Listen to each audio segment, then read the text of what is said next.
Chile pasó por una época muy conflictiva. Hablamos de los tiempos entre 1960 y 1980, que como sabrán fue una época llena de controversia y peleas entre dos ideologías, el comunismo y el fascismo. Todos estos conflictos llegaron a su cúspide en esta época, la que estuvieron encabezados por los gobiernos de Jorge Alessandri, Eduardo Frei Montalva, Salvador Allende y Augusto Pinochet. En este periodo el país estaba dividido en dos polos dispuestos a todo para conseguir sus ideales, lo que generaría un golpe de Estado y la aniquilación de toda libertad de expresión. Todo parte con Jorge Alessandri, el que comienza una serie de reformas en busca de la estabilidad económica, al igual que Frei Montalva, hasta que finalmente llegó al poder el presidente Salvador Allende, partidario de la Unidad Popular. Fue en esta época en que se tomó en serio el conflicto ideológico, ya que Allende tenía sus ideales claras y las radicalizó nacionalizando el cobre y expropiando miles de parcelas para repartirlas a los campesinos. Esto generó una gran importancia entre los conservadores, por lo que en 1973 decidieron dar un golpe de Estado al mandato de Augusto Pinochet, tomando el poder e instaurando un régimen militar. Tras el golpe fueron sometidas sistemáticas violaciones a los derechos humanos, se limitó la libertad de expresión, se suprimieron los partidos políticos y el Congreso. La sociedad se encontraba en grandes conflictos, por lo que muchos artistas decidieron ocupar la música para expresar su opinión, con un movimiento llamado Canción Protesta, el que era representado en el país por Víctor Jara, Inti Illimani, Quilapayún, Sol y Lluvia, entre otros.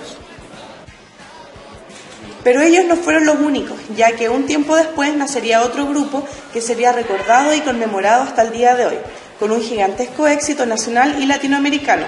Hablamos de Los Prisioneros, banda de rock chilena de la década de los 80 que es considerada una de las bandas de rock más importantes en Latinoamérica, cuya principal característica fueron sus letras cargadas de críticas sociales y de corte latinoamericanista.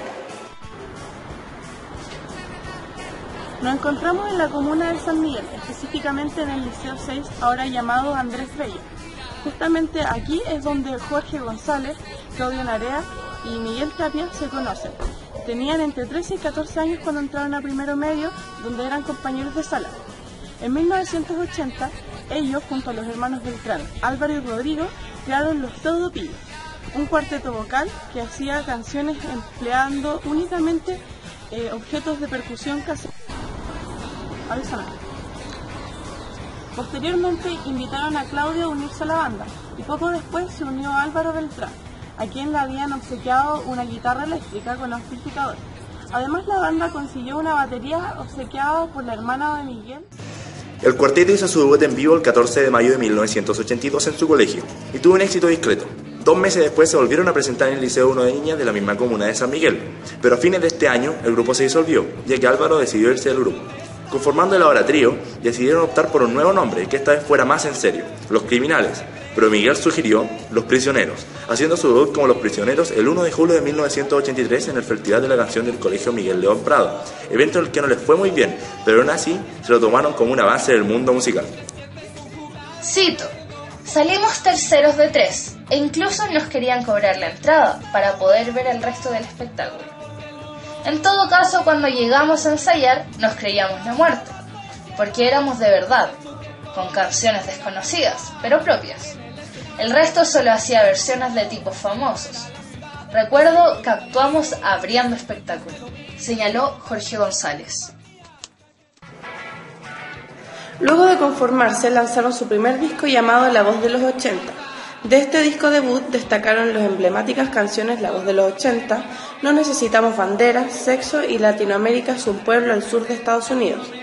Todas ellas con un fuerte contenido de denuncia y críticas sociales, ya que la mayoría de estos guarda un ideal más cercano al comunismo y a la libertad de expresión, lo que era todo lo contrario al gobierno del momento. A la 1, a la 2 y a la 3, ¡Los Prisioneros!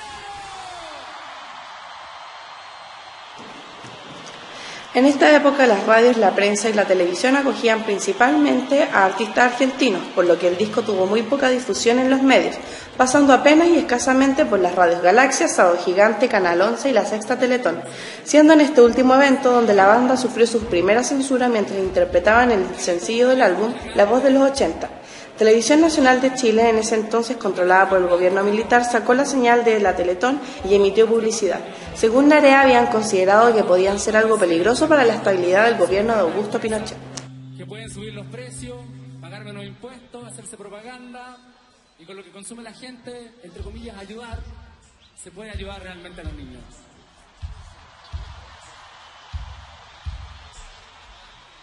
queremos dedicar a toda la gente que ha figurado hoy día, a nosotros mismos, al gran Don Francisco, esta canción, y lo que necesitamos nosotros juntar se llama ¿Quieren dinero?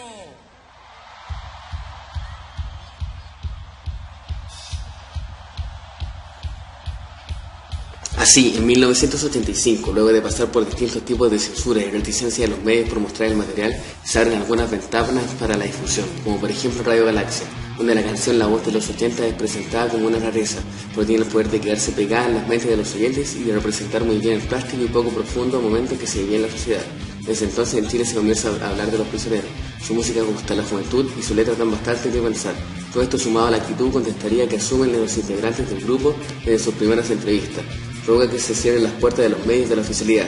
Se produce, sin embargo, el efecto contrario, y su música vende bien y se piratea de manera masiva. En las radios que tocaban aún La Voz de los 80, la convierten en el número 1 de su programación. Además, se hacen conocidas otras canciones como Sexo, ¿Quién mató a Marilyn?, Nunca quedas mal con nadie y ¿Por qué no se van? Están paradas esperando a las manos que decidan hacer andar. La neblina las rodea y las oxida y El 15 de septiembre de 1986 lanzaron su segunda producción, titulada Pateando Piedras. De este trabajo se destacaron los temas Muevan las industrias, sobre la cesantía, ¿Por qué no se van?, dedicado a los artistas SNU, y El baile de los que sobran, sobre la desigualdad en la educación. Esta última es considerada una de las canciones más emblemáticas de la música popular chilena durante los años 80 y que tuvo resonancia en gran parte de Latinoamérica. Ya convertidos en un grupo grande, sus recitales repletan los estadios y las portadas de las revistas se llenan con sus rostros, convirtiéndose definitivamente en un fenómeno del rock chileno. Por esa misma época aparecen estas dos primeras producciones en disco compacto, lo que les permitió una difusión por toda Latinoamérica, siendo bien recibido en países como Colombia y Argentina. Ahora entrevistaremos a Hortensia Salamé, una persona que en su juventud vivió la época. Bueno, Hortensia, ¿qué significaron los prisioneros en su vida personal? ¿Constituyeron un cambio en su mentalidad? ¿Lograron promover un cambio en las mentes juveniles de la época? Los prisioneros para mí es un grupo muy importante que cambió en la época de los 80-90, cambió el estilo musical y dio un giro de 360 grados a lo que estábamos acostumbrados a escuchar, que era música norteamericana, europea, grupos, que sea rockero, popero, lo que sea.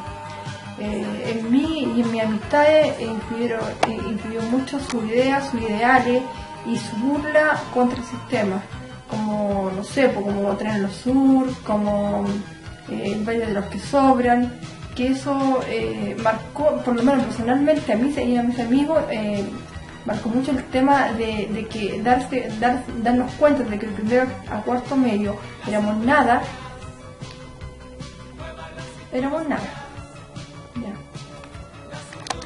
Con el éxito de Pateando Piedras, los medios empezaron a tomar en serio a los prisioneros. La revista Super Rock Nota los señaló como el mejor grupo de Chile. Además, premió Pateando Piedras como mejor álbum, a Jorge González como el mejor compositor y eligió el tema El baile de los que sobran como la mejor canción del año. Posteriormente, fueron premiados en Perú por esta misma canción y en Ecuador por el tema Sexo. El videoclip de Tren al Sur fue nominado al mejor video latino de la cadena norteamericana MTV. El 1 de octubre de 1993 se abrió por primera vez la cadena de MTV Latinoamérica y el primer videoclip emitido fue We Are South American Rockers. En la velada estuvo presente Jorge González. Posteriormente, en 2003, con motivo de celebrar los 10 años de MTV y su segunda entrega de premios, armaron el supergrupo Los Black Stripes, con diferentes exponentes del rock latino, entre ellos González, para la apertura de esta ceremonia. Partió Alex Lora, a quien luego se les unió Jonas y Rousseau, cantando We Are South American Rockers. Seguido de ellos apareció González, interpretando Bolero Falaz, de Aterciopelados. En 1998, el videoclip Sexo fue premiado con el Coral Negro en el Festival de Cine de La Habana, en Cuba. Por su parte, en Chile la relación con la prensa no mejora, pero Los Prisioneros regresan en 1987 con el oscuro nuevo sencillo Que no destrocen tu vida, que sería la primera muestra del nuevo LP, La cultura de la basura. En octubre de 1987 empezaron a dar el tercer disco. Durante las sesiones, la banda tuvo sus primeras diferencias. Claudio y Miguel quisieron imponerse más en el estudio, mientras que Caco León no soportó la apatía de Jorge, por lo que decidió retirarse, dejando en su cargo a su ayudante, Antonio Gildesmeister, apenas un novato, dando como resultado un sonido bastante sucio. El álbum salió el 3 de diciembre del mismo año, siendo considerado por la prensa como el primer fracaso artístico de Los Prisioneros, a pesar de haber sido certificado con el doble disco de platino. El disco, que podríamos definirlo como rock pop, con mucha experimentación, es más extenso y complejo que los anteriores, lleno de rarezas, gritos, ruidos, trompetas, pero nunca dejando atrás su irreverencia e ironía frente a la sociedad. El 28 de marzo de 1988, Los Prisioneros convocaron una conferencia de prensa para explicar la gira promocional de La cultura de la basura. 40 fechas de Arica a Punta Arenas. Cuando llegó el final, Cristian Rodríguez, ex dependiente de la disquería Fusión, invitado por Miguel Tapia, hizo la última pregunta, enfocada en el plebiscito para octubre de ese, y González respondió de inmediato y sin pensar. En el plebiscito votaremos que no.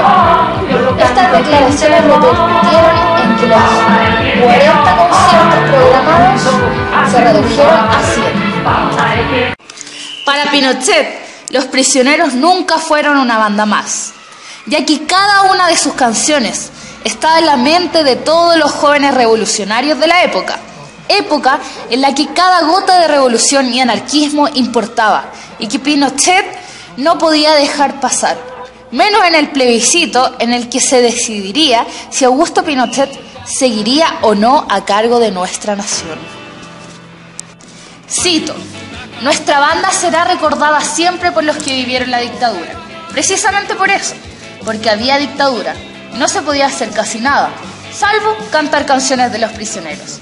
No tengo ni idea si la fama y la popularidad de la banda hubiesen sido iguales sin los milicos, pero me da la impresión de que no.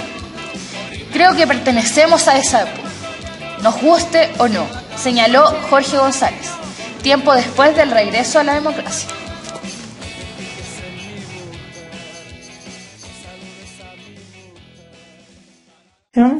Ahora entrevistaremos a don Iván Salamé, el que pertenece a las Fuerzas Armadas. Bueno, señor Salamé, ¿qué se decía de los prisioneros dentro del ejército? Si alguien lo escuchaba, lo sancionaba. ¿Eran criticados o simplemente ignorados? Los militares nos caracterizamos por ser personas apolíticas, no hablamos de política, y por lo tanto ningún grupo con tendencias políticas afecta a nuestro trabajo o a nuestra forma de pensar. Por esos días se venían gestando los rumores del nuevo disco de Los Prisioneros y la definitiva partida de Claudio Narea, ya que él y Jorge tenían serios problemas.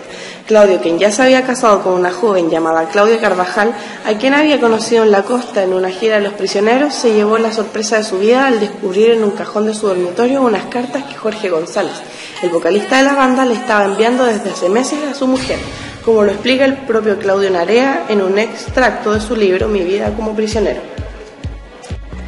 Esas cartas tenían la inconfundible letra de Jorge. Nunca tuve sospechas de que ellos anduvieran juntos. No puedo precisar la fecha en que empezó todo, pero puedo suponer que llevaban solo un par de meses. Me acuerdo que las cartas tenían una escritura muy desordenada y estaban plagadas de alusiones sexuales. Diría que solo hablaban de sexo. Cuando la leí, enloquecí. Jamás se me pasó por la cabeza que pudiese estar pasando algo así. Interrogué a Claudia, quien sorprendida me negó todo al principio para luego aceptarlo y decirme muy confundida que todo había sido un error y que ella me quería solo a mí. Cuando descubrí las cartas me enteré también de que ella tenía las llaves de la casa de Jorge, quien estaba por llegar de sus vacaciones. El día en que Jorge volvía lo esperé varias horas dentro de su casa hasta que llegó. Lo vi venir a través de las ventanas, se bajó del taxi con su maleta y entró. Cuando lo tuve frente a mí se sorprendió mucho. Le propiné el golpe más fuerte que he dado en mi vida y él no tuvo oportunidad de reaccionar. Se fue hacia atrás y comenzó a pedirme que le pegara más. Me dijo, me lo merezco. En 1990, y después de la salida de Claudio Narea de la banda, se grabó el cuarto álbum de Los Prisioneros. Para muchos fans, el primer disco totalmente solista de Jorge González, Corazones, Este disco fue el más exitoso en ventas y lo llevó a triunfar en el mercado latinoamericano de Estados Unidos, con temas como por ejemplo Tren al Sur. Finalmente, Los Prisioneros se disuelven en 1991, cerrando su exitosa trayectoria con una gira nacional e internacional, siempre repleta de gente. Por su parte, Jorge firmaría un millonario contrato discográfico con la EMI. En 1933, Jorge González, que tuvo relativo éxito. El año siguiente edita El futuro se fue, que fue el último material que grabó para la EMI por las escasas ventas que tuvieron estos discos. En 1996 se reúne con Miguel y Claudio, por petición de Carlos Fonseca, para hacer una recopilación de éxitos de la banda, pero al final dio origen al excelentísimo álbum Ni por la razón ni por la fuerza, reflejo global antológico de la obra de una de las bandas que revolucionó la sociedad entera con el rock simple y directo. Más tarde, en el 2000, se editaron dos nuevas producciones, El cassette pirata, y luego en el 2001 el sello EMI editó la antología con los clásicos temas del grupo, lo que solo fue el preludio de un acontecimiento mayor que vendría ese mismo año. Claro, porque se anunció la esperada reagrupación de la banda con sus 3 miembros originales, quienes realizarían un único concierto en el Estadio Nacional de Santiago. El resultado no pudo ser de otra manera. 2 noches con el recinto repleto que pasarán a la historia del rock nacional y que difícilmente se volverán a repetir. Más de 120.000 personas, un hecho inédito para una banda chilena. Pero como suele suceder, la máquina no podía parar en ese momento, y lo que se había anunciado como una reunión exclusiva para esas fechas se transformó en una gran gira por todo el país y en Estadio Nacional. Un disco que testimoniaba la presentación del grupo en el principal coliseo deportivo de Santiago. La reagrupación se mantuvo por un buen tiempo. Incluso se editaron más discos como Tarde o Temprano, Los Prisioneros y el último de estudio y sin mucha difusión, Manzana. En una gira por Latinoamérica, Jorge González y compañía definen poner fin definitivamente a la banda, siendo Venezuela su última estación como agrupación. Así la banda más importante de Chile dejaba de andar y sus integrantes tomaron caminos solitarios. Los Prisioneros, con su gran impacto social, su música y sus letras, lograron representar el ánimo y el momento político de toda una sociedad. Además, con su estilo mezcla de punk, reggae, rock y pop, rompieron las barreras divisorias entre las gran variedades de corrientes musicales, con una propuesta que llegó a mentes jóvenes e innovadoras en toda América Latina. Hoy en día, aún con aquel fenómeno apagado y la banda disuelta, los ecos de sus 2 décadas de vigencia siguen sonando en el público chileno, latinoamericano e incluso en todo el mundo. Sus 3 integrantes se mantienen vinculados a la música en diversos proyectos, tanto como solistas o colaboradores, si bien muy distantes en estilo, pero cercanos en trascendencia, ya que nos acompañan hasta el día de hoy, con miles de jóvenes que los conmemoran, haciendo bandas tributo, para revivir aquella época que no presenciaron, pero que, gracias a Los Prisioneros, pudieron comprender. Como es normal, nos juramos amor, eterno, invariable y a todo color. Ella se imaginó que yo era un campeón, un eterno matador, insensible seductor. Cuando vio lo que yo empezaba a sentir, mi entrega